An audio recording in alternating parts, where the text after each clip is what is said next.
ওসমান হাদির একটাই অপরাধ ছিল, ভারতীয় আধিপত্য বিস্তারকারীদের বিরুদ্ধে তিনি কঠোর ভূমিকা পালন করেছেন।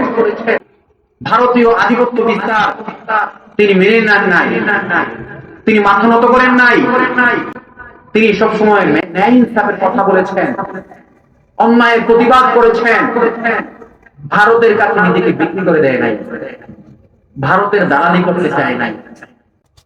তারা চেয়েছে ওসমান হাদির যদি এই বাক শক্তিকে প্রতিরোধ করতে পারে, তাহলে এই বাংলার জমিনে ওসমান হাদির মতো এই জনকণ্ঠ যারা চালাবে তাদের কণ্ঠকে স্তব্ধ করে দিবে।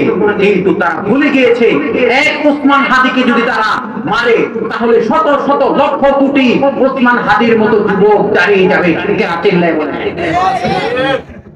তার কথা একটাই, বর্তমান রাজনীতি কেমন যেন হয়ে গেছে। আমি চাই এমন একটা রাজনীতি করতে যেখানে থাকবে ইনসাফ, যেখানে থাকবে মানুষ তার প্রাপ্য অধিকার বুঝে পাবে, মানুষ সততার রাজনীতি করবে, মানুষ সততা বিশ্বস্ততা অর্জন করবে।